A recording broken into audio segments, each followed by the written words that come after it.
There are certain conversations with my friend Hercule Poirot that remain etched in memory with peculiar clarity, not because they seemed significant at the time, but because subsequent events would invest them with an almost prophetic quality. I recall with particular vividness an evening in late September when Poirot had been unusually contemplative over his tisane, his green eyes fixed upon the ornate mantelpiece clock in our sitting room at Whitehaven Mansions. "Time, mon ami," he had said suddenly, his precise fingers adjusting the position of his cup with characteristic fastidiousness, "is the greatest deceiver of all. We think of it as constant, reliable, This manor has tick, a tick, tick, conspiratorial always moving feeling, forward with Poirot. mathematical precision. It's as if But we've this been is an invited illusion here most to dangerous. witness a murder. How so, Poirot?" I had asked, looking up from my evening we paper. may have been invited Because time, to she prevent plays a tricks with the murder human rather mind. than merely In memory, witness it. she rearranges events to suit our desires. In guilt, she moves slowly, each second an eternity. In joy, she flies. And in crime, Hastings, in crime she can be made to lie most convincingly.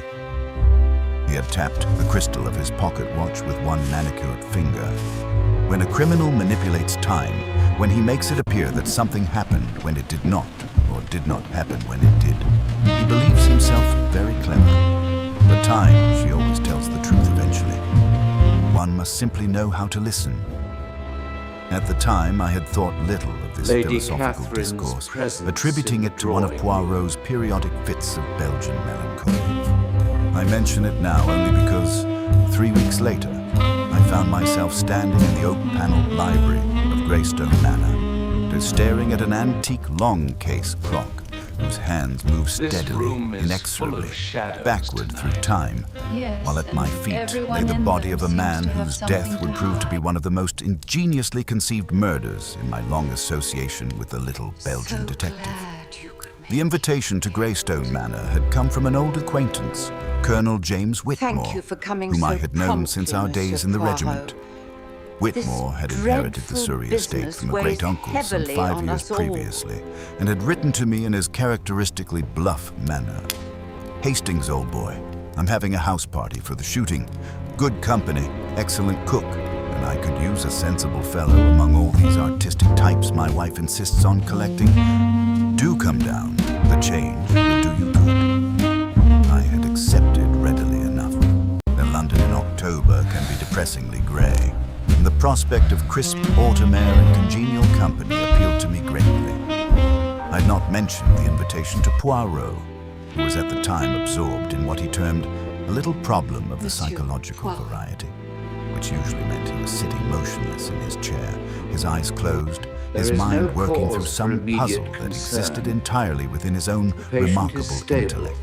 and we must Greystone ensure Manor they proved have to be complete everything Whitmore rest. had promised. Must we A endure handsome his Jacobean company house tonight? set in rolling parkland, with mullioned windows that caught the afternoon I'm light, afraid we have and no chimneys choice, that Lady rose like Catherine. exclamation points against the Did autumn you hear sky. what happened to Melissa? The other guests had assembled by the Keep time your I voice arrived down, on someone Thursday might be evening. listening. And when they formed as curious and disparate a collection as one might find outside the pages of a society novel. Silence. Mrs. Arabella Sinclair was perhaps Truth. the most immediately She striking is like of the a company. small piece A woman of of glass. 45 who possessed the Tell kind me of about dramatic these beauty threats, that my suggests lady. When a did they history of begin? being looked at 3 and has weeks, learned to use that attention escalating as both daily. weapon and They shield. know things She was only the recently household widowed, could know. her husband having Death died under by circumstances that candlelight. were, depending upon one's source of information, either tragically sudden or remarkably convenient.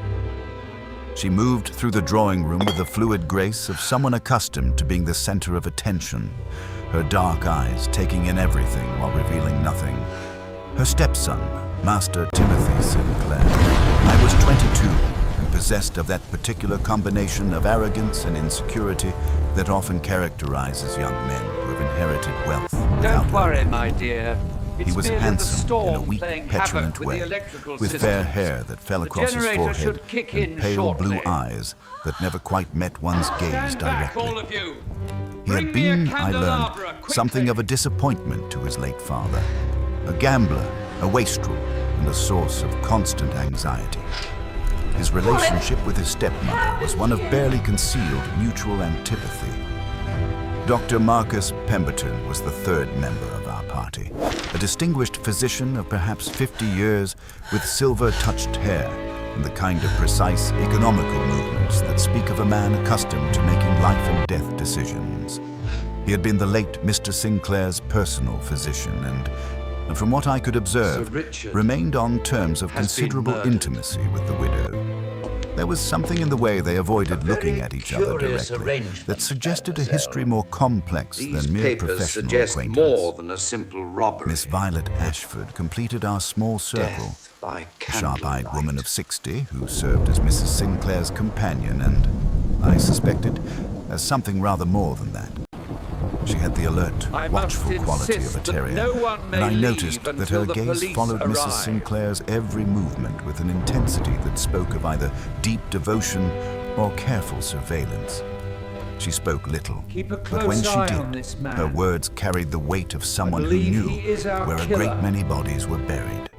The first evening passed pleasantly enough, with the sort of polite and inconsequential conversation that characterizes such gatherings.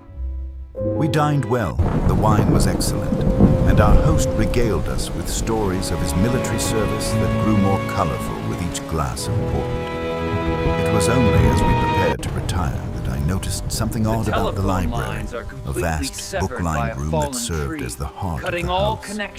The room contained, among its many treasures, an extraordinary collection of timepieces, bracket clocks, carriage clocks, a magnificent long-case clock that dominated one corner like a wooden sentinel. But as I passed through the library on my way to the billiard room, I noticed that the long-case clock, a beautiful piece in burr walnut with brass fittings, was silent. Its pendulum hung motionless behind the glass panel, its hands frozen at 20 minutes past 3. Beautiful piece, isn't it? Said a voice behind me. I turned to find Dr. Pemberton examining the clock with professional interest. 18th century, I should think. Pity it's not working. Mademoiselle, if you please. Has it been broken long? I asked. Oh, years, I believe. Whitmore mentioned that it hasn't run since he inherited the house. Something wrong with the mechanism. The previous owner apparently tried to have it repaired several times, but without success. It's become rather a feature of the room, standing there like a monument to time itself. I thought little more of it that evening. The next day dawned clear and crisp, perfect for shooting, and we spent a pleasant morning in the coverts, returning to the house for luncheon in high spirits. The afternoon was given over to rest and quiet pursuits, reading, correspondence, and in my case, and a comfortable doze in the library while the autumn sun slanted through the tall windows. It was there, at approximately 4 o'clock on Friday afternoon, that the scream came. It was Mrs. Sinclair who screamed, a sound of such pure, undiluted terror that it brought me instantly awake and sent me rushing toward the source. God, the pistol! I found her in the doorway of the library's inner study, a smaller room that served as Colonel Whitmore's private retreat. The murder was She was standing perfectly premeditated, still, one not hand a pressed to her passionate throat, impulse. her face Someone white deliberately as parchment. obtained the weapon beforehand. Mrs. Sinclair, I said urgently, what is it? What's wrong? She could only point with a trembling finger toward the interior of the study. Colonel James Whitmore sat in his leather armchair behind his mahogany desk, his head tilted back slightly, his eyes closed, his hands resting peacefully on the arms of the chair. He might have been sleeping, but for the absolute stillness of him, the particular quality of stillness that belongs only to death. But it was not the sight of my old friend's lifeless form that made my blood run cold. It was the sound that filled the room, a sound that should have been impossible. The great long-case clock in the corner of the library, the clock that had stood silent and motionless for years, was ticking.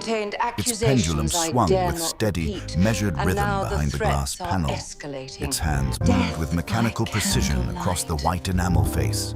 But they were moving backward, as I stood there, transfixed by the impossibility of what I was witnessing. The minute hand crept steadily counterclockwise, measuring out time that had already passed, counting down through moments that belonged to yesterday. The clock that had been frozen at 20 minutes past 3 was now showing 18 minutes past 3, and still ticking backward through the hours, as though time itself had decided to retreat from this room where death had come calling. It was then, standing in that tick-haunted silence, that I did what I should perhaps have done before accepting Whitmore's invitation. I went to the telephone and, with hands that trembled only slightly, placed a Richard call never to saw the Whitehaven attack Mansions. coming in the darkness. Poirot, You were at the I said when that sideboard when the familiar, glass precise dropped. voice And your answered. debts, Mr. I need James. you to come to Surrey Debts. immediately. Half There's of been a London's death, gentlemen and owe something money. very It strange means indeed about absolutely the clock. nothing. There was a brief Not all pause, debtors and have then, uncles. in a tone that controlling contained family beneath its finances. surface calm the particular quality of Richard excitement that I recently had learned to refused recognize financial as the rescue. awakening of the little grey cells. Poirot replied, "Ah, mon ami, Time the Deceiver has been at work, has she not? I shall be there within the hour. Touch We nothing, agreed to move dissolve the nothing, partnership and above based all, on those Hastings, documents. watch The that documents, clock. perhaps, She has from this something very torn important wallet, to tell monsieur. us." I know nothing As I of the replaced sort. the receiver, I could hear Their the steady, fragments include impossible a ticking widow's from the library. protestations, Time moving a backward over the nephew's body of a dead desperation, man, and a measuring out the partner's hours in missing reverse, papers. as though the very universe were trying to undo what had been done. While emotions are high, But some Detective, things, the I evidence reflected is grimly, straightforward. cannot be undone. The silver Some candlestick clocks, was moved once they before have the been lights wound, went out. must tick until their spring runs down. And in the case of murder, that spring is justice itself. The hour that followed Whitmore's discovery was perhaps the longest of my life. Death by candlelight. I had sent word immediately to the local constabulary, and Constable Briggs arrived with commendable promptness, though his red face I betrayed was considerable with Lady unease Catherine at when the finding lights himself in failed. such imposing surroundings. He examined the body with professional thoroughness, James was pronounced just it a clear reaching the case of sideboard. natural death, and seemed entirely unperturbed by the backward ticking clock. "Mechanical fault, sir," he declared with the confidence of a man who has never encountered a mystery he could not solve with common sense. These old timepieces do peculiar things when their works deteriorate. Then a distinct I had gathered the household in the clink drawing room against where they the waited stone. with the particular tension that accompanies sudden death. Miss Sinclair had recovered her composure with remarkable speed and now reclined on the chaise longue with practiced elegance, James. accepting Dr. Pemberton's solicitous attentions.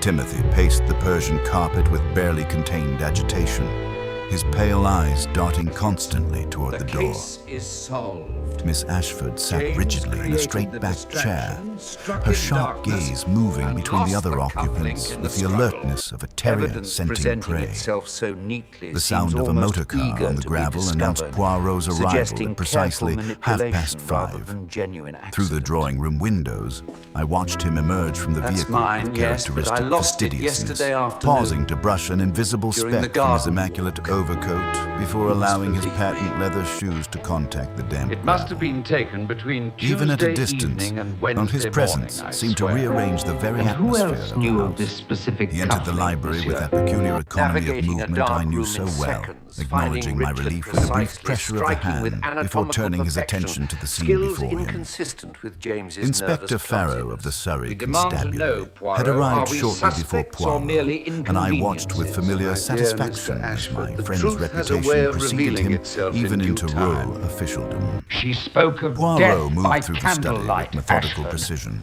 touching nothing, That is merely disturbing nothing, melodramatic his green eyes ancient traveling history, across every Poirot. surface with the intensity of a man reading a complex text.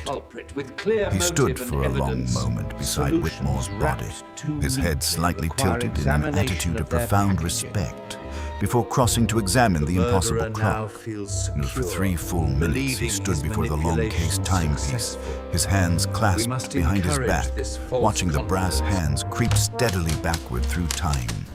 When he finally turned, I saw in his expression case that against particular James combination of Bond satisfaction open and and sorrow shut. that told me the little grey cells had already Is begun your their cufflink, James? The others, Yes, he said but I simply. tell you, Inspector, I will see you've got to them now. believe me. It was planted. We entered the drawing room together, and I observed with admiration how Poirot transformed himself in the space of a single doorway. Gone was the intense investigator. In his place stood a small, rather Careful comic-looking with that, Belgian Mr. gentleman Davies. with an absurdly We magnificent wouldn't want another mustache accident. and an air of such cheerful inconsequence that several of the company visibly Human relaxed. nature seeks simple Mesdames et explanations. messieurs, Poirot Police began seek pleasantly, debts, and settling into a distraction, chair and a with the golden manner of a man cufflink, then preparing for close delightful cases. social conversation. Do I am premeditated so very murderers sorry for abandon your loss. identifiable Colonel jewelry Whitmore was, carelessly? I understand, Evidence a seems gentleman of conclusive. considerable warmth Yes. and generosity. The wallet documents Mrs. are missing. Sinclair looked What up with the documents evaluating could merit gaze of a murder? woman accustomed to assessing new acquaintances. Embezzlement papers. You are the or detective old Captain scandal Hastings proof summoned, tied to she death said, by her voice candlelight. carefully modulated. The true I confess murderer I had knew of the expected missing someone more cufflink. Waited for imposing. the storm, used the Poirot's darkness for smile the was killing, gentle, then almost planted the apologetic. evidence to frame innocent James. I find that appearances can be most It is deceptive. often the A tiniest small detail, man sees things that the a one large most man might overlooked, overlook. that His eyes unravels the moved slowly around the grandest room, deception. resting briefly on each face. Now that I the hope you will inspector forgive a is few left, questions. fear They will not take long. motivate the murderer And I to think eliminate perhaps we shall perceived all find threats the answers before my most supposed illuminating. revelation.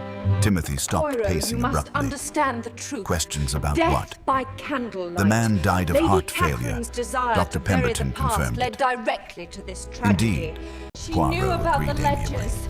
That's And why yet there he remains did the it. curious matter of the clock. It You wasn't see, my fault. it has been silent for I years, swear it and wasn't now it my ticks fault. backward through time. His guilt led Most to the unusual, seizure, n'est-ce pas? Richard. Now Miss we see Ashford's the truth knitting in needles these ceased their ledgers. clicking. The numbers Time, simply don't she said align with his quietly, notes. has a way of revealing what we prefer to keep hidden. They're gone. Poirot inclined The his head with incriminating genuine letters, respect. all of them. Precisely, But look, mademoiselle. the dust You is understand still my methods disturbed. perfectly. The killer systematically mustache destroys thoughtfully. evidence from past Now and then, present. shall we begin? First, Richard's Poirot wallet arranged papers, himself in the and drawing now room's the most historical commanding chair. letters. But adjusting its Quickly, position with Hastings, characteristic they are precision in until it trouble. afforded him We an must go unobstructed up. view of each occupant.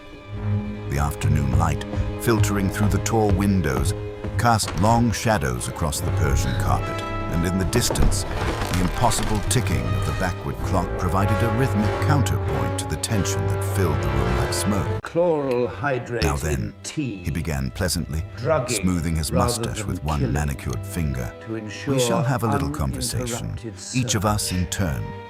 Nothing formal, you understand. Merely the sharing of observations between civilized people. His green eyes moved slowly around the circle of faces.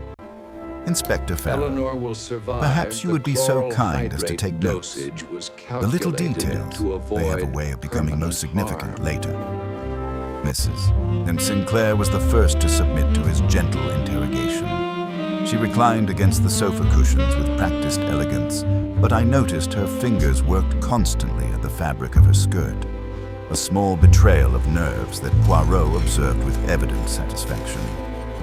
Madame, he said softly, you discovered our poor colonel at what time precisely? Shortly before 4 o'clock. Her voice was steady, controlled. I had gone to the library to retrieve a book of poetry. The study door was closed, but I heard no sound from within. When I knocked and received no answer, I entered and found him as you saw. The killer came And not the to clock? steal, Hastings, When did you first but notice to that it had destroy the begun to evidence tick? in that fireplace She and hesitated. frame her. The merest fraction of a second, but Poirot caught it as surely as a cat catches a mouse. It seemed to start just as I entered the room. The sound was so unexpected, so impossible, that I thought I might be imagining it. Quite understandable, Poirot murmured. And before this moment, you had not entered the library since when? Not since this morning. After breakfast, I spent some time there reading correspondence. Poirot nodded thoughtfully and turned his attention to Timothy Sinclair. The young man had been Based on pacing the my room with barely pharmaceutical contained knowledge, energy, his pale eyes toxicology darting report constantly toward the indicates door a as though lethal calculating dose the of distance to hyoscine. freedom. Monsieur Timothy, Mademoiselle, Poirot perhaps you said should pleasantly, rest. you were the last The rest person of to us shall speak with Colonel examine Whitmore, precisely I what believe. our intruder was so We had a brief desperate discussion to about find. estate matters. Timothy replied quickly. Nothing significant. I left him in his study at 2:30 and came directly here. Ah, yes, the estate matters. Poirot's tone remained entirely neutral. These would concern your inheritance, perhaps. Color mounted in Timothy's his cheeks. The Colonel managed certain There we have investments on it. behalf of my late father's Geoffrey trust. Ashford. We reviewed the quarterly This statement, fragment nothing solidifies more. the connection between And the this murder review, and the past it concluded embezzlement. amicably. Of course it did. The response came too quickly, too forcefully. The Colonel was perfectly well when I left him. Dr. Pemberton cleared his throat with professional authority. If I may interject, Monsieur Poirot, I examined the body immediately upon my return from the village. Death occurred from cardiac failure, almost certainly between 2:30 and 3:30 this afternoon. There were no signs of violence, no indication of anything other than natural causes. Poirot regarded the physician with polite interest. You are most thorough, Doctor. And you were treating a patient in the village during this period. Medical assistance. Mrs. Carter, bronchitis. Drugging My Eleanor, chauffeur can burning confirm the the time of our papers in the departure grate. and return. Why such haste? Bon. It Most speaks convenient not to of have such an cunning. unimpeachable alibi. Poirot's smile Forgive was me. gentle, almost apologetic. Tell me, Doctor, in your professional Tried to hide experience, it, but are there substances that might cause cardiac failure while leaving no obvious He knows trace? I know, Mr. Poirot. Pemberton's jaw he tightened threatened almost to kill me imperceptibly. if I told Theoretical anyone. possibilities exist, naturally, but in this case, the Richard symptoms had were been entirely changing his consistent will with to sever natural death. all financial ties Finally, with Ashford Poirot and turned to Henley. Miss Ashford, who had maintained her rigid posture He throughout would the never have proceedings, completely her knitting cut off needles the clicking family. with mechanical precision. He merely planned to reduce Mademoiselle, the he allowances, said with genuine despite warmth, his stern You have been most facade. patient. Well, perhaps you Just observed what something that precisely the others brought missed. you to Eleanor's corridor, She looked up from her mademoiselle? work with sharp, Your intelligent rooms? eyes. They are in the I opposite observed wing that the clock has been entirely. silent for 5 years, Monsieur I merely Poirot. stopped by to check Someone on wound Eleanor it today. after luncheon. Someone who wished to truly. create a distraction, I found the to draw door attention ajar, away you from see, something and the else room was entirely. already ransacked. Précisément, Poirot exclaimed with evident delight. The killer You first understand the planted psychology of the cufflink matter perfectly. Frame James. The backward clock is not a Then clue. drugged Eleanor It is a to misdirection. implicate her in the document theft. He rose from his The chair and destruction moved to of the the window, evidence was gazing not out at the thorough, it darkening was gardens. desperate. You see, mes amis, Nonsense. we have here a most ingenious Only a crime. terrified man The would be murderer so has presented careless. us with an Someone impossibility. with intimate house Time knowledge moving used the backward to conservatory conceal a very key to simple retrieve truth the locked moving weapon. forward. It But the proves little their grey long cells, they are familiarity not with so easily Thornfield's deceived. secrets. In the The distance, murderer has the attended relentless 3 ticking continued, generations of measuring out Thornfields, moments that belonged to possessing knowledge of their yesterday, medical while somewhere in histories the and gathering house darkness of routines Greystone to Manor, strike. a killer waited to see whether Hercule Poirot would prove clever enough to wind back the deception to its source. The following morning brought with it the crisp clarity that often follows a night of troubled sleep. Poirot appeared at breakfast with his customary precision, his moustache waxed to perfection, his grey cells evidently refreshed by Honestly, whatever Poirot, mysterious this theatrical processes display governed their is hardly nocturnal necessary. activities. But the psychology I, is by everything, contrast, Inspector. had spent the dark Observe hours the listening to position the of the relentless clock. backward ticking that seemed to permeate the very We are walls gathered of here to Greystone Manor. witness the unmasking Today, of an Hastings, elaborate Poirot deception announced, that nearly spreading marmalade with condemned geometric an innocent exactitude. man. Then we shall speak with each of our interesting companions individually. The group dynamic, she reveals certain truths, but the private conversation, that is where the real secrets emerge. Your debts, the Inspector quarrels, Farrow your joined us over proximity coffee, during the blackout. his ruddy face bearing the satisfied expression then of a man who we believed have himself this close to damning a solution. evidence. I've been thinking about young Sinclair, he declared. His behavior yesterday was distinctly suspicious. Financial motive, opportunity, and that nervous manner. It all points in one direction. Was stolen before Poirot's smile was gentle, almost pitying. The obvious direction, mon ami, is often the wrong direction. Clara's But we shall convenient see. fire and Sir He Henry's began his haunting interviews in the phrase. morning room, where Death pale autumn sunlight by filtered through candlelight. tall windows. The handwriting Mrs. is Sinclair identical. arrived precisely The at the methods appointed hour, precisely the her same. composure This is intact, not but her merely fingers scandal, betraying the Eleanor. slightest tremor It is the as she arranged her blueprint for skirts. murder. Madame, Poirot said pleasantly, I wonder if you might clarify the nature of your late husband's business relationship with Colonel Whitmore. They were partners in several ventures. She replied carefully. The Colonel managed certain investments on behalf of the estate. Systematic. And these Sir investments, Richard's torn they wallet, have been successful. Eleanor's emptied A tin pause, box. barely The perceptible. anticipated storm, the Reasonably planned so. blackout. I see. And Colonel Whitmore's recent communications with you, they concerned only routine matters. Sharp Her breath dark of eyes surprise, flickered. fabric We discussed the rustled, quarterly reports. Metallic clink against Nothing more. stone. Then Poirot nodded body thoughtfully. falling. Of course. And the Colonel's manner during these discussions. Was it entirely professional? The question hung in the air like incense. Mrs. Sinclair's composure remained perfect, but something shifted behind her eyes. Mirroring your The assessment. Colonel was always a gentleman. Specialized mental knowledge Timothy involved Sinclair links presented to a fatal stark contrast when pharmaceutical summoned for his expertise. interview. Where his Calculated stepmother had been dosages. controlled, he was A agitated. doctor using his Where she had been knowledge as a precise, weapon for he was 20 evasive. years. You He administered paced the medical morning room like a assistance to caged Clara, animal, didn't you, his Doctor? pale eyes darting You abetted constantly the toward the accidental windows. fire and The then accounts, hastened Sir Henry's Poirot death. said without preamble. Henley Tell me delivered about their true Richard as condition. baby. Timothy stopped pacing abruptly. I don't understand what you mean. I think perhaps you do. Poirot's voice was I infinitely assure you, kind. I am a Yesterday healer, you discovered not a something in killer. those quarterly Yet the statements that financial distressed you records, greatly. the chloral Something hydrate that and explains these why your letters allowance has been reduced, and why certain promised funds have not materialized. The young man's shoulders sagged with sudden defeat. Half the capital is gone, he You are whispered. remarkably thorough, Investments my M. father Poirot. specifically prohibited. I wondered High-risk how long it ventures, would take someone to speculation in notice South the American railways, inconsistencies. mining stocks that proved worthless. Someone has been systematically destroying my inheritance. And you believe Colonel Whitmore was responsible? Who else? I The guided words him to carried his genuine grave, anguish. just as I guided He had complete Clara authority to over hers the 20 trust. years ago. Poirot and Sir studied Henry him when with his his conscience penetrating green became eyes. inconvenient. Or perhaps someone who had influence Dr. over Marcus the Colonel. Henley, Someone I am whose arresting wishes you he for might the follow murder without of Sir question. Richard Thornfield Before and Timothy could attempted respond, murder of Miss Inspector Eleanor Farrow Whitmore. burst into the room with the triumphant air of a man who has solved the puzzle. Monsieur Poirot, thought I found something significant. He held up a crumpled document, smoothed flat to reveal dense legal text. A draft will hidden in Whitmore's wastepaper basket, dated yesterday. Look here. Timothy Sinclair's name crossed out entirely, with a note, trust to be dissolved. Boy is financially irresponsible. Timothy stared at the document with horrified recognition. He was going to cut me off completely. Motive, Farrow announced with satisfaction. Clear as daylight, the boy comes to discuss the accounts, discovers he's being disinherited, and acts in desperation. Poirot examined the document with professional interest, then set it aside with a small sigh. It is indeed a beautiful theory, Inspector. Simple, logical, and possessed of that great virtue. It explains everything.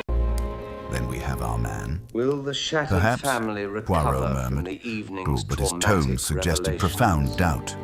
Or perhaps we have exactly what someone wishes us to have. People A are mind clever enough to remarkably make a silent resilient. clock tick backward Lady through time does Catherine not will leave age such obvious suddenly, evidence but by perhaps accident. grow kinder. In the Eleanor distance, has the gained impossible timepiece continued its relentless reverse journey, measuring out moments that belonged to yesterday, while somewhere in the shadows of Greystone Manor, a killer waited to see whether Hercule Poirot The would prove veils clever I enough never to distinguish wanted between what lifted appeared have to be been true torn away. and what actually was.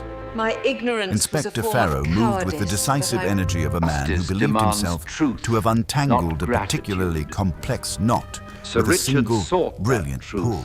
and his By efforts early were not in afternoon, vain. he had assembled what he considered an irrefutable case, and presenting each piece of evidence with the satisfied air of a collector displaying his finest specimens. The matter is quite straightforward, Monsieur Poirot, he declared, standing before the fireplace in the drawing room with official authority radiating from every gesture. Young Sinclair discovers he's being disinherited, confronts the Colonel in a desperate rage, and the shock brings about cardiac failure in a man already weakened by age and illness.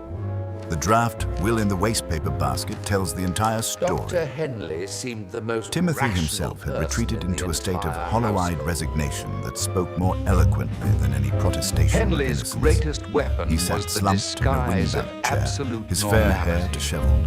his the pale inherent hands trembling trust as they gripped the granted chair's physicians. arm. But why would he send the The letter? transformation from the Misdirection, restless, Hastings. arrogant young Creating man the of illusion yesterday of an to this external broken figure blackmailer was to so deflect complete suspicion when as to be Richard almost inevitably theatrical. died.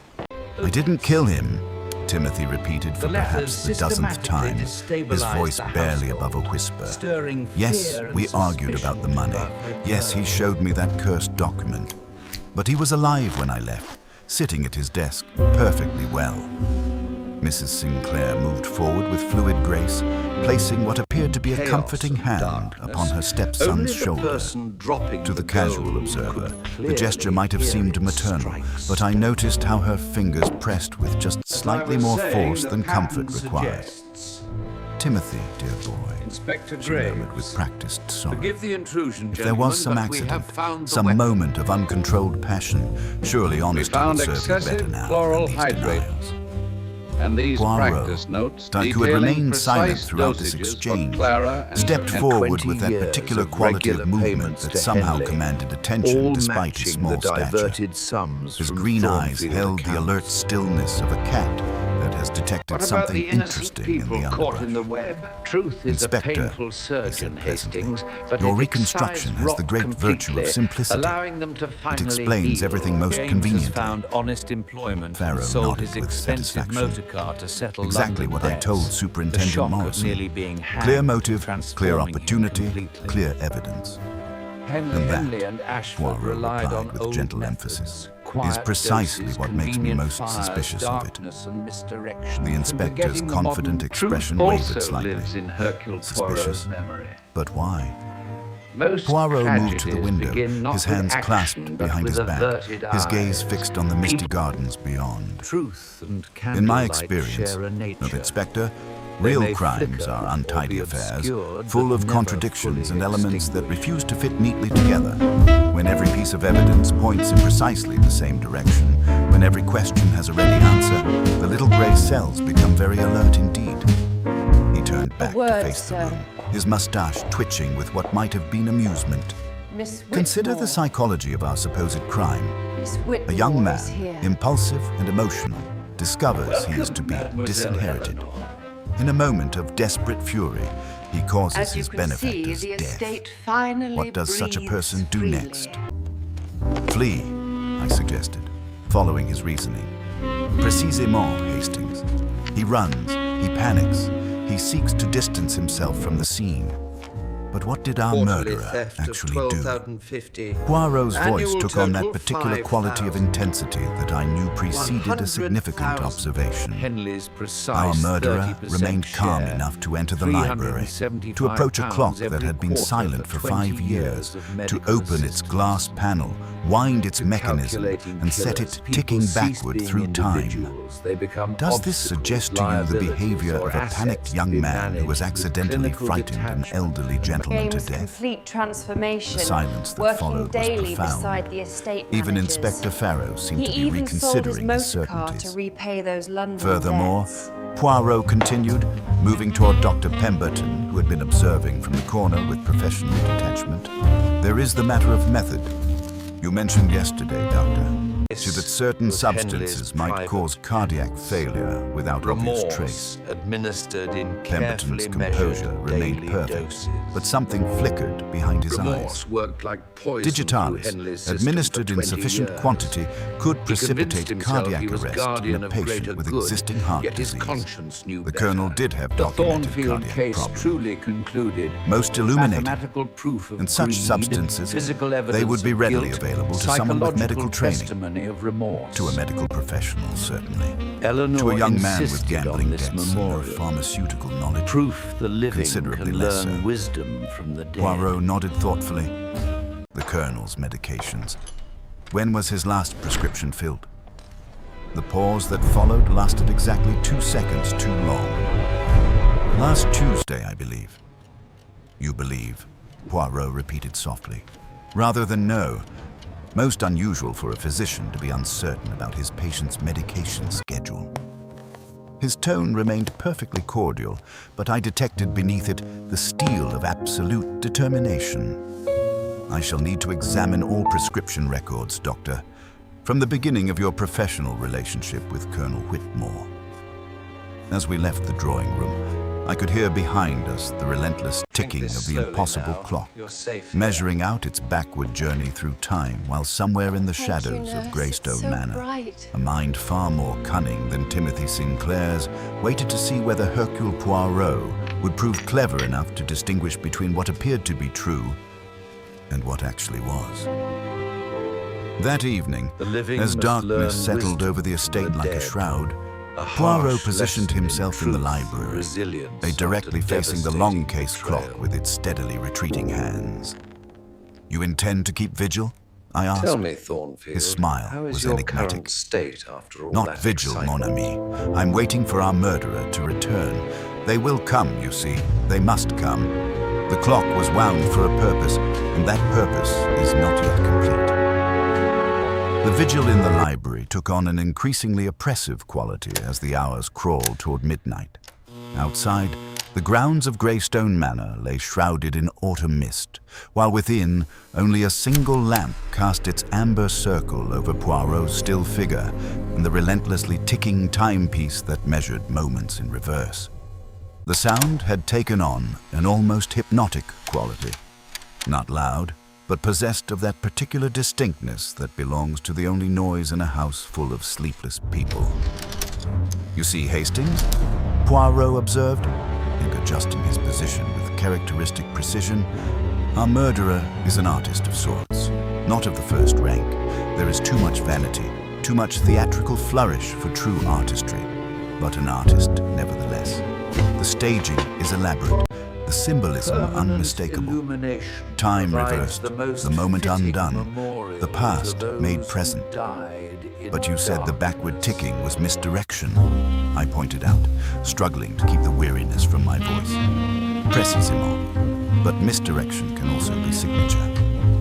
His green eyes gleamed in the lamplight. "The creator of this little drama wishes us to perceive them as exceptionally clever. That vanity, mon ami, that is what will ultimately betray them." Shortly after 11, the soft click of the door handle announced an unexpected visitor. Miss Ashford entered with her characteristic brisk efficiency. A tea tray balanced in her capable hands and a thin woolen shawl drawn around her shoulders against the night chill. "I thought you gentlemen might require refreshment," she said without the slightest embarrassment at finding us maintaining our nocturnal watch. Men who sit up late asking uncomfortable questions usually do. Poirot regarded her with evident appreciation. "Mademoiselle, your consideration does you great credit. You're not disturbed by moving through the house at this hour." "Fear," she replied with crisp pragmatism, arranging the service on a side table, "is generally wasted on the living. The dead are quite harmless. It's the living who cause all the trouble." Her sharp eyes moved briefly to the clock, whose brass hands had crept steadily backward to show 2:30. I remember when that mechanism stopped working," she added conversationally. 5 years ago this autumn, on the very day Mr. Sinclair, Mrs. Sinclair's late husband, passed away. Rather poetic, really. Time stopped for him, and the clock stopped with him." Poirot's mustache twitched with interest. "Most fascinating, and during these 5 years of silence, did anyone express particular interest in the timepiece?" Miss Ashford hesitated, a fractional pause that spoke volumes to someone trained to observe such things. "Colonel Whitmore, naturally. He had developed quite a sentimental attachment to it. Dr. Pemberton occasionally admired the craftsmanship. He has something of a collector's eye for fine mechanisms." "Only those two gentlemen?" "And Mrs. Sinclair from time to time." The admission came reluctantly. She dislikes objects that fail to perform their intended function. I've heard her suggest more than once that the clock should either be properly repaired or removed entirely. The Colonel always refused such suggestions most firmly." "Ah," Poirot murmured, rising to examine the brass keyhole in the clock's case. "Madame Sinclair prefers that everything should appear to be in perfect order, even when it most decidedly is not. The psychology of it is most illuminating." His fingers traced faint scratches around the keyhole, marks so slight that only the most careful examination would reveal them. "These are recent," he observed quietly. made by someone unaccustomed to handling the winding key. Someone who approached the task with haste rather than familiarity. When Miss Ashford departed, the Poirot moved to the desk and seated himself so that anyone observing through the keyhole would see only the back of his neat head. He opened his notebook, but instead of writing, began speaking in a voice pitched to carry just far enough. Let us suppose, Hastings, that someone wishes us to believe time itself is the key to this affair. The financial crisis, the quarrel at 2:30, the death between 2:30 and 3:30. All very convenient, all very neat. But there is something they have forgotten. What is that, Poirot? The psychology. Always the psychology. His tone carried that quality of absolute certainty I had learned to recognize. A man like Colonel Whitmore. Proud, methodical, devoted to proper procedure. Such a man does not discard a half-finished legal document in a wastepaper basket. He burns it completely or locks it securely away. The carelessly discarded draft will is not his gesture. It is someone else's theatrical touch. The silence that followed was pregnant with tension. Somewhere in the house, a floorboard creaked with the distinctive sound of someone trying very hard not to be heard. At precisely midnight, the library door opened with the careful deliberation of someone who believes themselves unobserved. The figure that entered moved through the furniture with practiced ease, navigating by memory rather than sight. It was Dr. Pemberton, but he was not alone. Behind him, moving with equal stealth, came Mrs. Sinclair, her silk dressing gown whispering against the door frame. They approached the long case clock together, Pemberton withdrawing a small leather case from his coat, while Mrs. Sinclair produced a folded bundle of papers from her reticule. "I would not trouble yourselves," Poirot said pleasantly, switching on the reading lamp and flooding the scene with unforgiving light. "The clock has already revealed everything I need to know about your rather elaborate conspiracy." Both figures froze, caught in the sudden illumination like actors surprised on stage. Dr. Pemberton recovered first, his medical training serving him well in moments of crisis. Well, "We old couldn't friend, sleep," he where said do you smoothly. suppose our next "The sound of that tragedy infernal awaits?" ticking carries throughout the house." "Indeed," Mrs. Sinclair added, her composure remarkable under the circumstances. "We thought perhaps to examine the mechanism, Mum, to understand why it has suddenly begun working." Poirot settled We into his chair established with this the air of a fund man in preparing memory for a of most Clara, interesting whose conversation. tireless work "The mechanism, benefited us madame, is all. working exactly as you intended it to work. The question Time is has not why come it to started, recognise the but when it will be dignity of permitted to all stop, labour, and what evidence you hope ensuring to that retrieve no before one that is left moment behind arrived." in this recovery. In the distance, the impossible timepiece continued its relentless backward journey, while in the lamp-lit library, three of the most dangerous people at Greystone Manor faced the one man who understood that their carefully constructed alibi was about to unravel like clockwork. The confrontation in the amber-lit library stretched between them like a drawn blade. Mrs. Sinclair recovered her composure first, settling into the nearest chair with the fluid grace of a woman who had navigated treacherous social waters for decades. Dr. Pemberton remained standing, his leather case held with the studied casualness of a man pretending it contained nothing more dangerous than a We were stethoscope. expecting you, sir. "You are quite If you the will please theatrical step gentleman, inside." Monsieur Poirot," Mrs. Sinclair observed, her voice carrying the particular coolness that belongs to those who have learned to weaponize their charm. Lurking in darkened rooms, waiting to spring upon innocent people like some drawing-room conjurer. Poirot's smile was gentle, almost apologetic. "Madame, I do not create the drama. I merely raise the curtain upon the performance you and the good doctor began rehearsing some weeks ago." His green eyes moved to the papers in her reticule. "Those documents, they would be the original investment records, perhaps.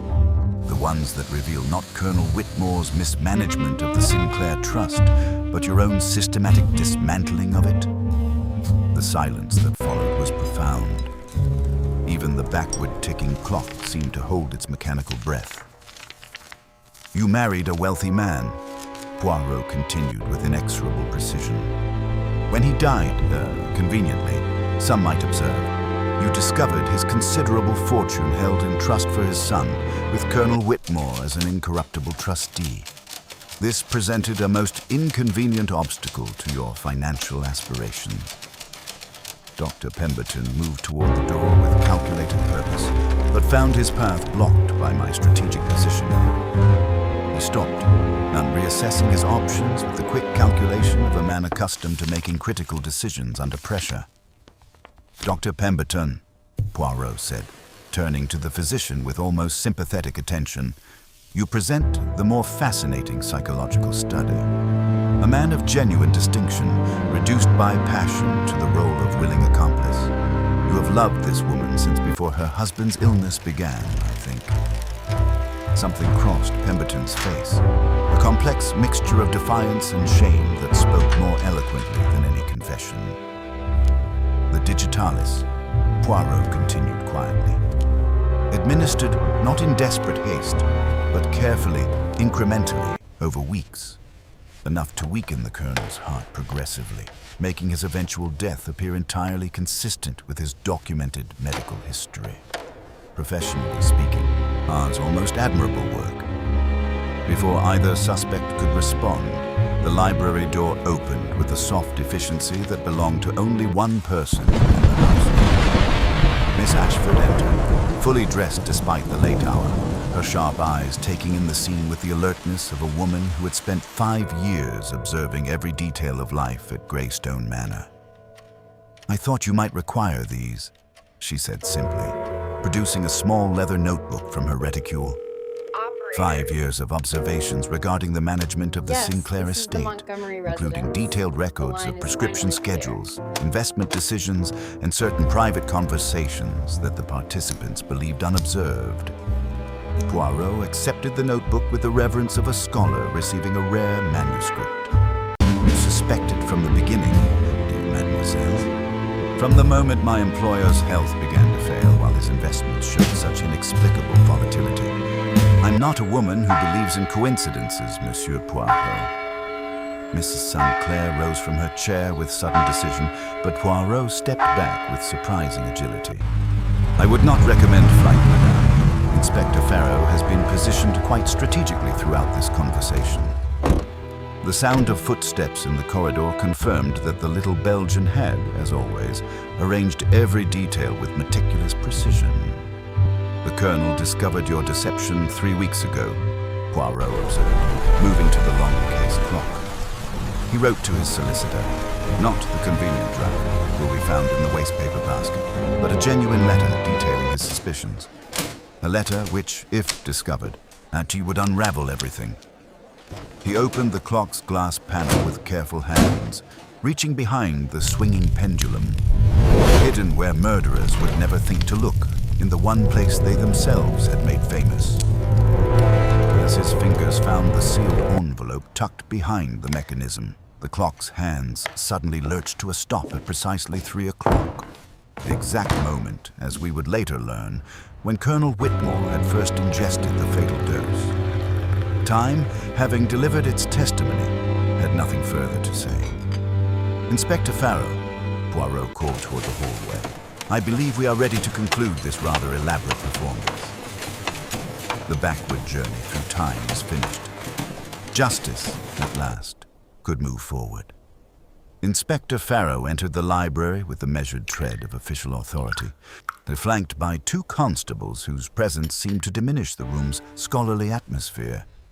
The confrontation that followed possessed all the formal efficiency of police procedure, yet somehow lacked the satisfying conclusiveness that such moments traditionally provide in detective stories.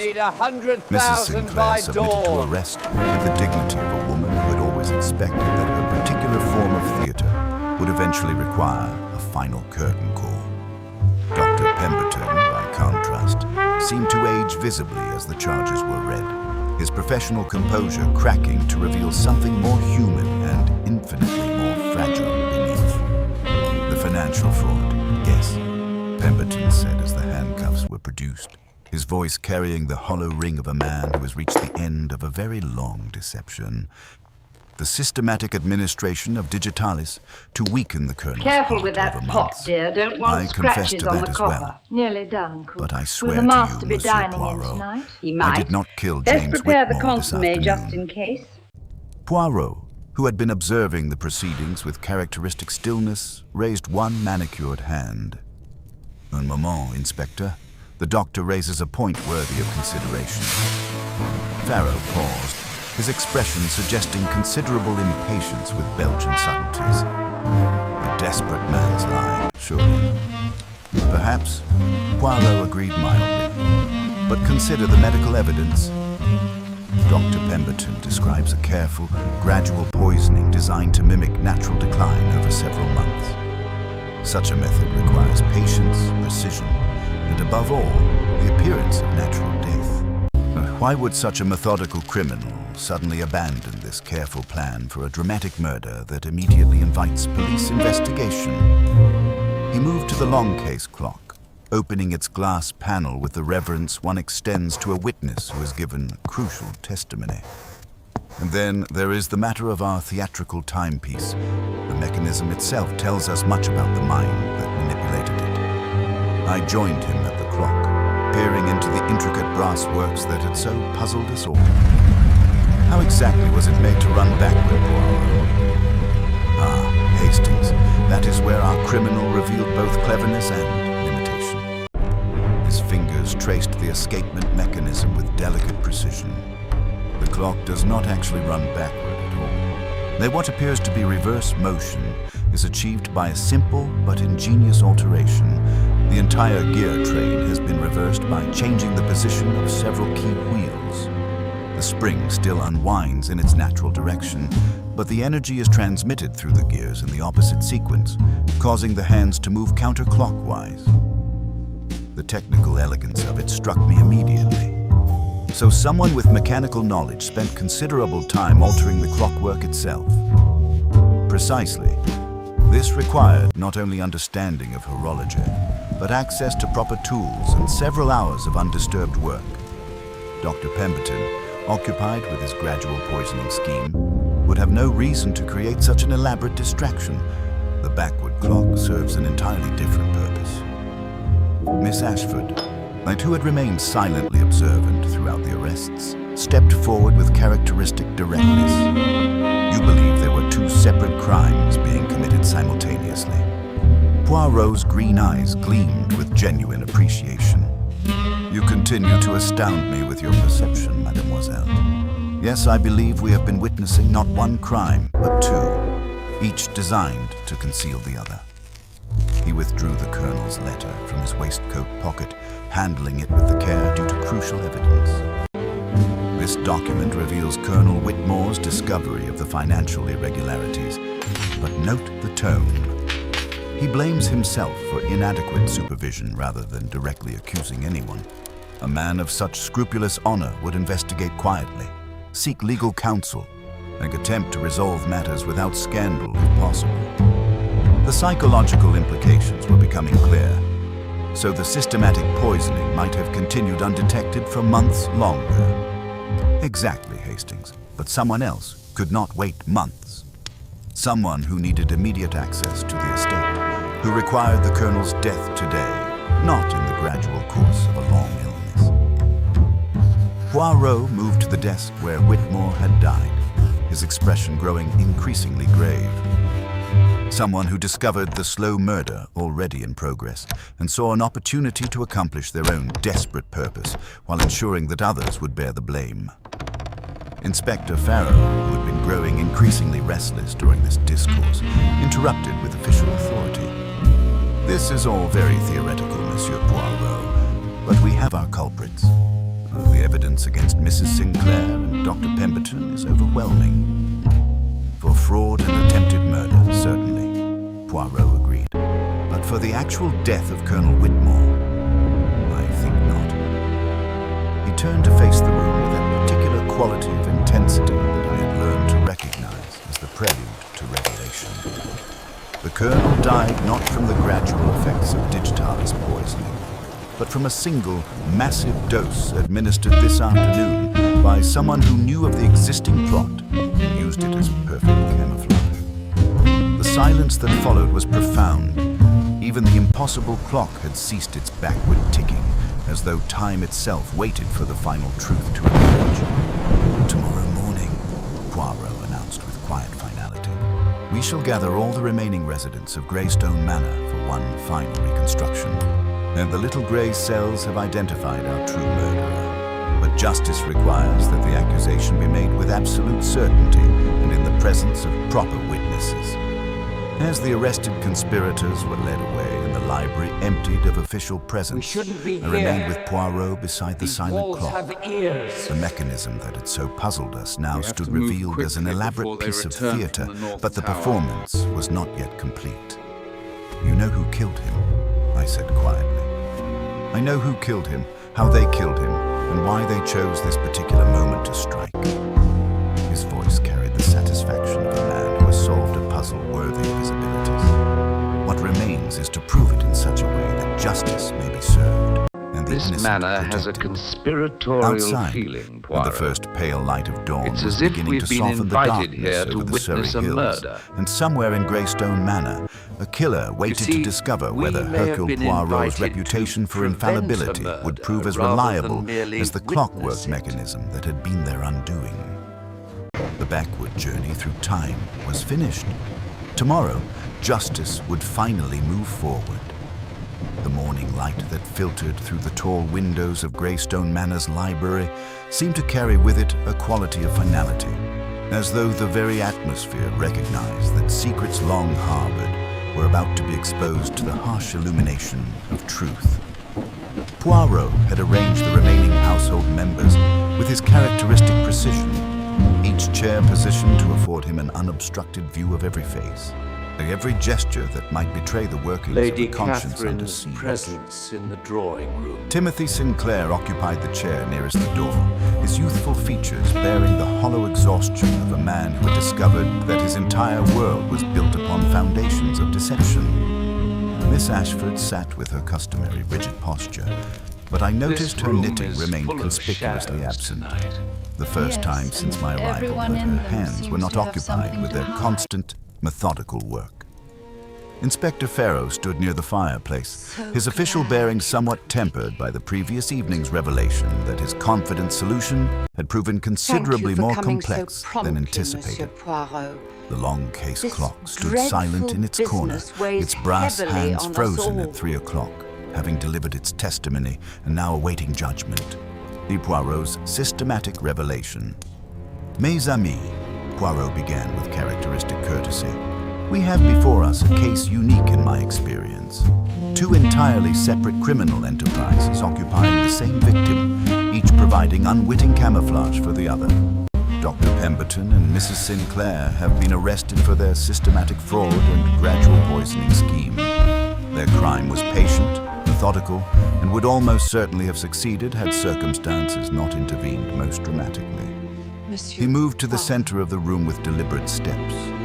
But the actual murder, the fatal There is dose no administered cause for yesterday immediate afternoon, concern. was the work of a different hand Patient is entirely. stable, Someone and we who must discovered the ensure slow they have poisoning, complete understood rest. its medical implications, endure his and company recognized tonight? that a man already showing symptoms of cardiac decline could be pushed into fatal afraid crisis we have no with a choice, single Lady additional Beth. dose. Timothy shifted uncomfortably. Melissa? But who else had such Keep your knowledge? voice down, someone might be The listening. technical explanation. The backward ticking clock was our murderer's masterpiece of misdirection. Poirot continued, Silence, approaching the s'il vous silent plaît. timepiece. The truth. The mechanism itself She tells is us like much a about the small mind that piece of manipulated it. glass. You see, the clock does Tell me not about actually these run threats, backward. Milady. When What did they appears to be begin? reverse 3 motion weeks, is achieved by altering the gear escalating train. daily.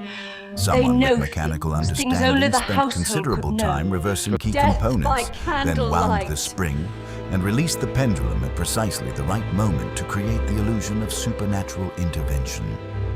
He traced the brass keyhole with one finger. But observe these scratches around the mechanism. Faint but unmistakable. Colonel Whitmore wound this clock regularly for 20 years before it failed. His practiced hands would have left no such marks. These scratches were made by someone unfamiliar with the operation, someone working with Don't worry, haste my and dear. nervousness. It's merely the storm playing The havoc with the psychological electrical analysis. systems.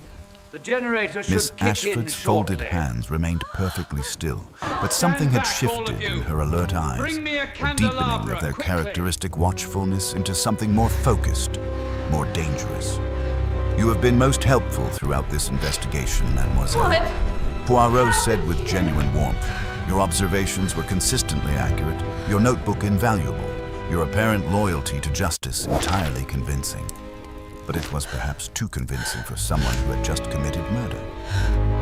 I don't understand your implication, she said quietly, her voice carrying the same crisp efficiency it had maintained throughout our stay.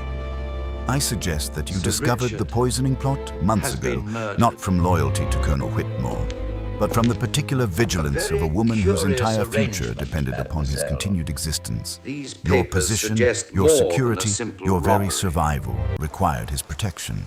Death. Poirot's by voice remained candlelight. gentle but inexorable. And then you discovered something that changed everything. The final revelation. I The must silence insist stretched that between no them like a one may held leave breath. until the police Outside, arrive. a cloud passed over the sun, casting the library into momentary shadow. His will, Poirot said softly.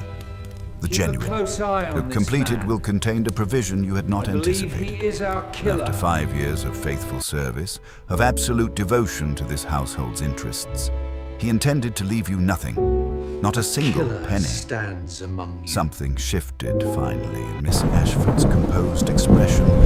Not guilt precisely, but the particular exhaustion of a person who has carried a heavy burden too long and finds herself unexpectedly relieved of the necessity of Telephone pretending lines are otherwise. completely severed by a You fallen realized tree, that if the slow cutting all poisoning connections continued with its the course, village and you would be trapping the left household destitute when the entirely. estate Preserve passed to this scene Timothy. exactly as But it if the is. colonel Now, died Doctor, the suddenly, wound, before the was it will could be properly instantaneous? executed, Just quite a the law single, would require precise a more incision thorough just above the investigation of heart. his intentions. The blade entered In that precisely chaos, between the a fifth faithful and sixth companion ribs. might reasonably expect An some upward provision. thrust, executed Miss with Ashford's considerable hands force finally directly moved, into the left ventricle. Smoothing her skirt with Such mechanical an upward precision. strike suggests He promised either me great security, strength she said or a quietly. shorter person 5 years of striking promises. desperately upward. 5 years of watching, waiting, From this managing moment, every we are a detail of his closed life. Circle.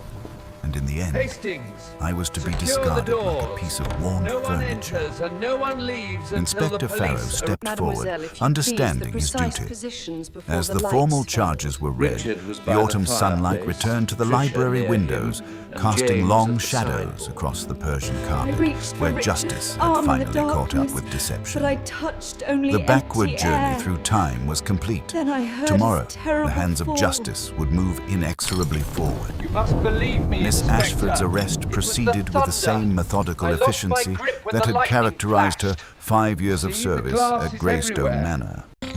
She submitted to Inspector Farrow's authority Such a with crash rigid could provide composure, perfect her sharp cover for eyes murder, betraying nothing or beyond a merely kind of bleak represent resignation that nervous spoke more accidents. eloquently than any emotional I outburst could have remained by the managed. storm-lashed window. Timothy Sinclair remained motionless Observed throughout the nothing. proceedings, his pale features working through emotions that ultimately resolved into something approaching relief. The silver letter opener The was knowledge that he had deliberately been suspected of locked away murder this had left afternoon. visible marks I upon his witnessed youthful Lady face. Catherine But the securing the revelation weapon of the true culprit seemed to lift from his shoulders a weight he had not fully recognized God, he the was pistol. carrying. The technical resolution, Poirot moved to the long case clock Magnifique. with characteristic The precision, murder was opening its glass meticulously panel to reveal the premeditated, intricate not a brass passionate mechanism impulse. within. Someone The genius of her deliberately scheme obtained the lay not in weapon its complexity, beforehand. but in its elegant simplicity, he observed, tracing the altered gear train with one finger.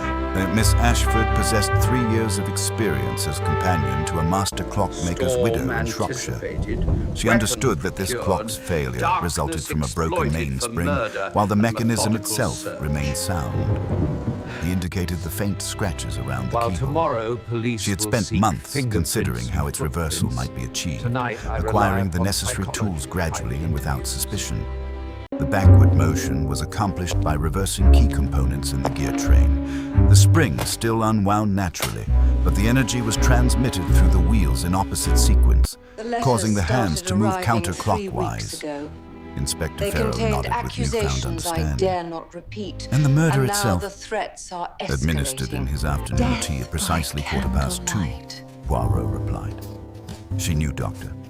Pemberton kept concentrated digitalist tincture in his medical bag, a lethal Richard, quantity added to the Colonel's Dr. daily Henley, tea, delivered Eleanor, personally under the possibly pretext of James, household and efficiency. Ashford. The Colonel's heart, already weakened by months of gradual You were poisoning, closest to could not Richard when the withstand the darkness massive fell. additional dose.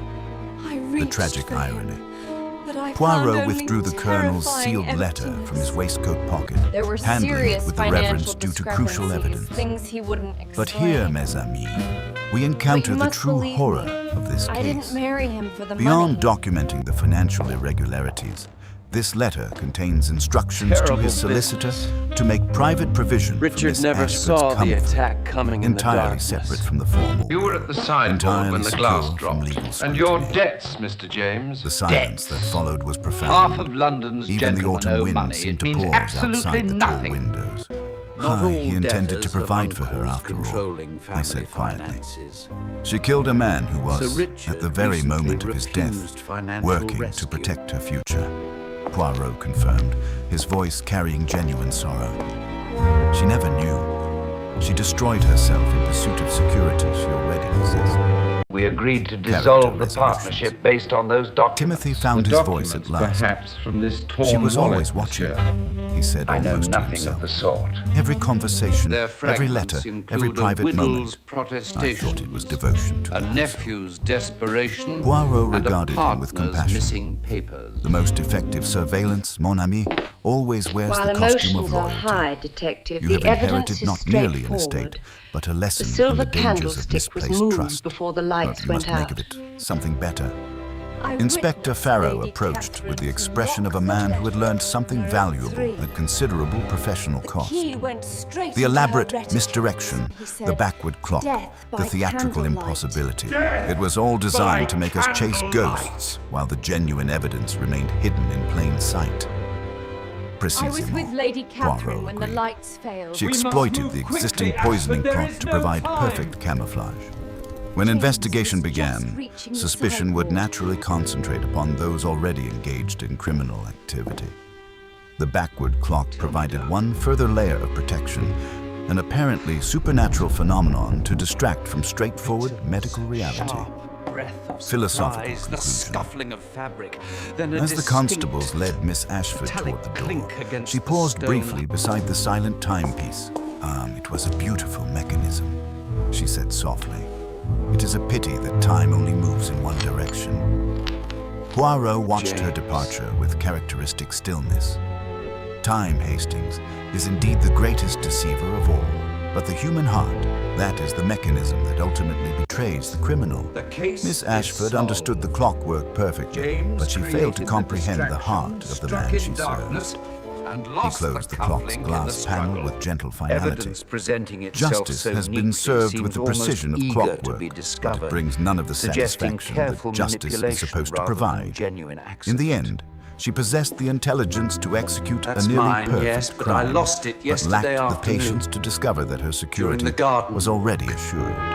You must The believe heavy me. oak door closed with a definitive thud. It must have been taken leaving us in between silence Tuesday that felt evening and remarkably Wednesday complete. morning, I swear. Outside, the And who Surrey else hills knew lay of this peaceful beneath specific the autumn coupling, sky, monsieur? indifferent to the Navigating human a tragedy dark that room had in played seconds, itself out finding within their Richard shadow. precisely, striking Time with had finally anatomical stopped perfection, moving backward. Skills inconsistent Justice, with James's at nervous last, clumsiness. could move We demand inexorably to know, forward. Poirot, are we suspects The or afternoon merely that followed the arrests inconveniences? settled My over dear Greystone Mr. Manor Ashford, with the the peculiar truth has a way exhausted of peace revealing that descends itself in upon a due place time. where terrible She secrets have spoke finally of been death by exposed and candlelight, carried away. Ashford. The house seemed That to is breathe merely differently, melodramatic more honestly ancient perhaps, history, Poirot. as though the accumulated weight of deception had been lifted from its ancient timbers and departed with the constabulary's motor car. I found Poirot in the library, seated before the silent, long case clock with the contemplative stillness of a man engaged in private conversation with an old adversary. So he had removed his jacket with characteristic care and sat studying his pocket watch with an expression that mingled satisfaction with profound melancholy.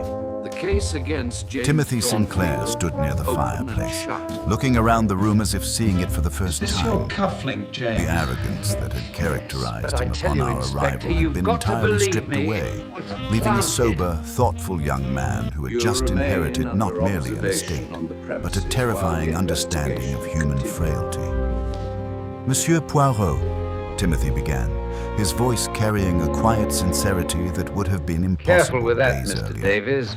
I cannot We adequately wouldn't want express another my accident. gratitude. Without your intervention, I would be facing the gallows Human for a crime nature I did not seeks commit. simple explanations. Poirot looked Police up with that seek gentle, debts, paternal smile I had distraction, learned and to a golden recognize cufflink as his to response to end genuine cases. remorse. You owe me no Premeditated gratitude, mon murderers ami. abandon I'm identifiable not a savior jewelry of young carelessly. The evidence. I'm merely a seeker of truth. Yet, The truth happened the to be wallet your ally in documents this are missing. instance. What documents He could paused, merit murder? his green eyes holding Timothy's gaze with characteristic Papers intensity. or old scandal But remember proof the lesson tied to this death house has by taught you. candlelight. Wealth attracts True deception murderer like knew honey of the attracts missing flies. cufflink, waited Trust for the must be storm, earned used through the observation, darkness for the not killing, assumed then through planted the convenience. evidence to frame innocent Poirot's James. psychological reflection. it is often Rising the from his tiniest chair, detail, Poirot the moved one to stand most before the overlooked, clock, his that hands clasped unravels behind his the back in his grandest habitual deception. attitude of concentrated thought. Now that Consider the what we have inspector has witnessed here, left, Hastings. fear Three will separate human motivate the beings, murderer each to possessed eliminate of genuine perceived threats intelligence, before my each driven by supposed fundamental revelation. desires, Poirot, security, you must understand love, the truth. recognition, Death by and candlelight. each destroyed not by Lady the failure of their Catherine's desire plans, to bury the past but by their led complete directly to this misunderstanding of other tragedy. human heart. She knew about the He letters. turned to face us, That's why his he did expression it. grave with the weight of human It tragedy. wasn't my fault. Mrs. Sinclair I and swear Dr. it wasn't Pemberton my told fault. themselves a compelling story guilt in led which to their the feelings seizure, transformed Richard. fraud and murder into now we see romantic the truth necessity. in these legends. The heart, mes The amis, numbers simply is the don't most align with accomplished his notes. storyteller in existence. It can make monstrous acts appear They're entirely wrong. reasonable when The viewed from within its own incriminating letters, narrative. all of them. His voice But softened look, as he the dust continued. is still disturbed. And Miss Ashford, The here is the killer case that truly systematically occupies the destroys little grey evidence cell. from past and A woman present. of exceptional First, intelligence, Richard's exceptional wallet patience, papers, and now exceptional the observational historical ability. letters. She spent 5 Quickly, years watching Hastings! everything, They are in recording trouble! everything, We understanding must go everything up! about this household, except the one thing that mattered most. As she never perceived the Colonel's genuine affection for her. The clock's final testament. Poirot approached the timepiece, opening its glass panel with reverent care. Chloral There is a hydrate particular in cruelty in discovering that her Drugging crime was rather entirely than unnecessary. The Colonel was not her enemy. He was, in his reserved way, her protector. But she had spent so long observing the surface of things that she lost the capacity to perceive what lay beneath. He traced the brass hands with one finger. She could manipulate the gears of this Eleanor will clock, survive make the time appear to chloral move backward, hydrate dosage create the was illusion of calculated supernatural to intervention, avoid but she could permanent not see harm. past her own fears to recognize the security that was already hers. Timothy stepped forward with sudden decision. I shall have it properly repaired. It should move forward, as we all must. Poirot nodded approvingly. An excellent sentiment. Time must march onward, and so must we. Departure and final wisdom. Our departure was swift and dignified. As our train pulled away from the Surrey station, I watched the rolling green hills give way to London's encroaching suburbs, my mind still turning over the intricate tragedy we had witnessed.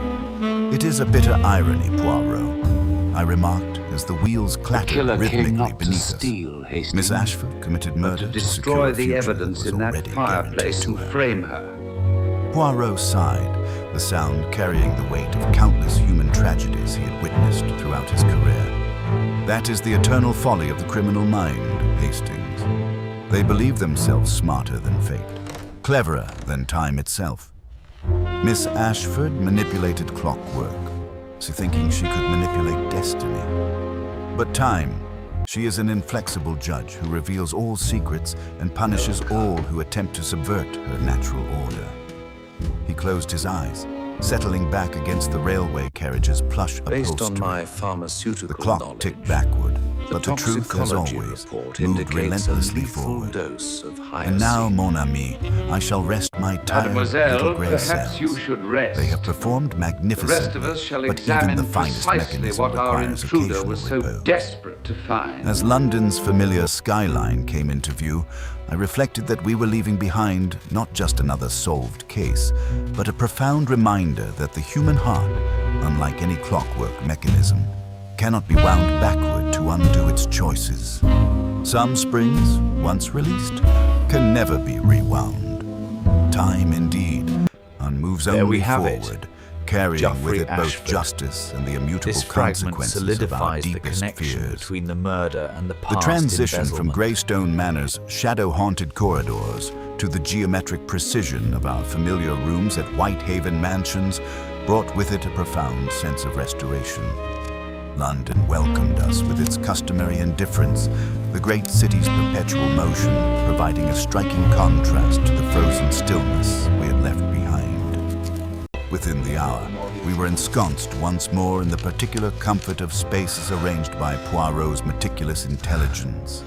Every object positioned with deliberate intention, the ornate The mantelpiece conspiracy clock had ticking two forward with the architects. steady reliability of the Ashford's universe, financial operating manipulation according to its proper supported by principle. Dr. Henley's medical assistance. I settled gratefully into my customary chair, Drugging Eleanor, is watching burning Poirot the move through the papers in room the with grate. visible satisfaction, Why such straightening haste? an already straight It speaks photograph, not of cunning, re-establishing his sovereignty over a small, ordered kingdom. Give me. The accumulated fatigue of several days' intense investigation settled into my tried to bones hide with it, democratic but- thoroughness.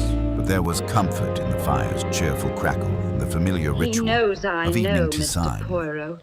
The He threatened newspapers to have kill seized me if upon I the told affair, anyone. I remarked, indicating the evening edition folded beside my chair. Richard had been changing Though they his focus will to entirely sever on the all financial scandal and the ties romantic with betrayal, Ashford and Henley. Miss Ashford is dismissed as merely a disgruntled servant. He would never who have acted in completely madness. cut off the family. Poirot settled opposite merely me with the planned to satisfied reduce air the of a allowances craftsman reviewing despite completed his work. stern facade. The popular press, mon ami, Just what concerns itself precisely with brought grand you to opera, Eleanor's corridor, the lust, mademoiselle? the greed, Your tests the rooms- sudden violence. They are in the opposite They have no wing patience for the delicate entirely. workings of psychological I clockwork. merely stopped by Yet to we check know on the truth. Eleanor after lunch. The most truly. dangerous criminal is not the I one found who the acts door from passion, ajar, you but see, the and the one room who was observes, already calculates, and ransacked. waits.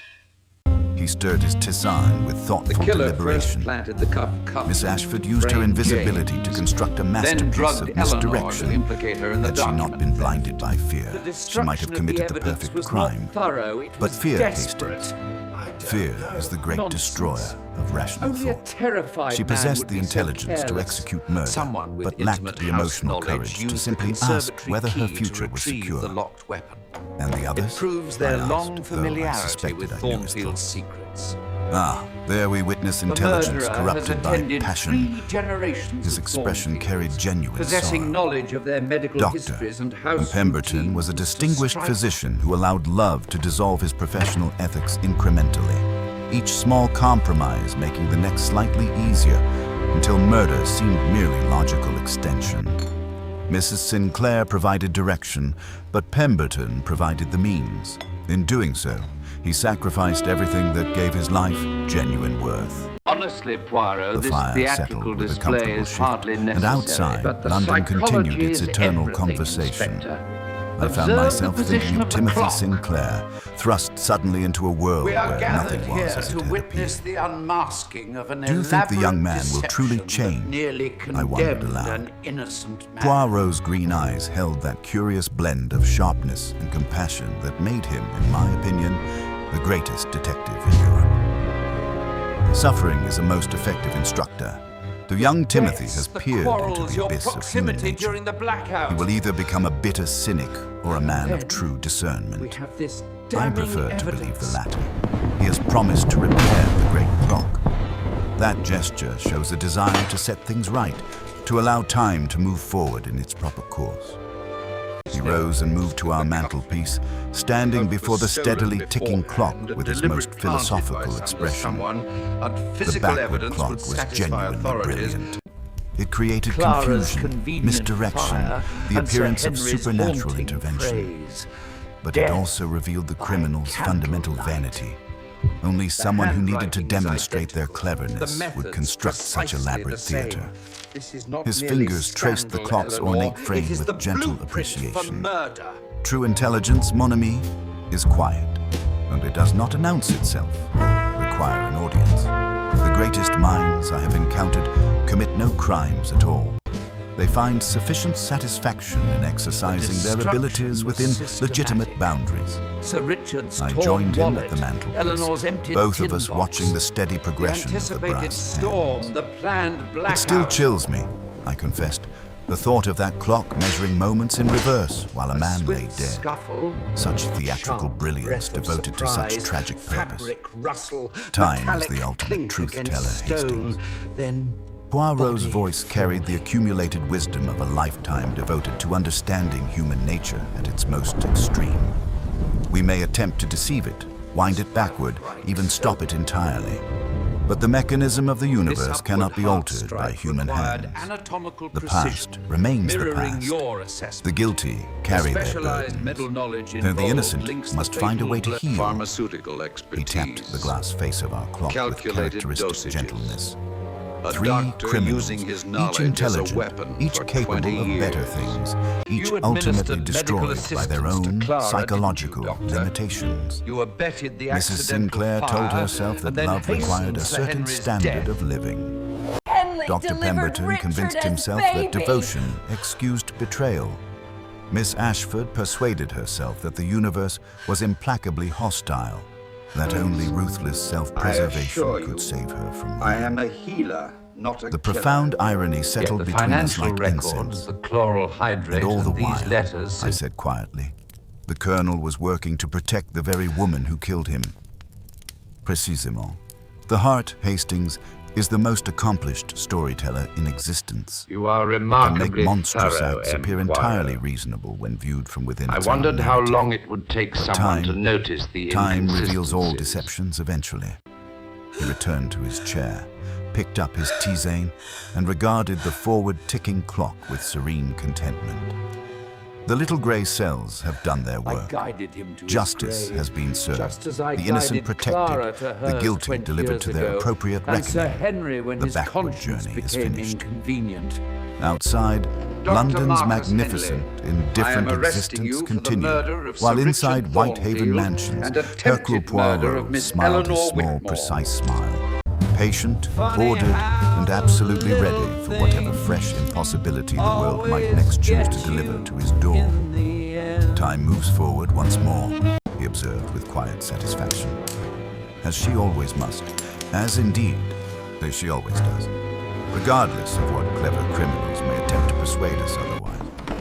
The clock ticked onward, measuring moments that belong to tomorrow, while justice, at last, moved inexorably into the future where it had always belonged.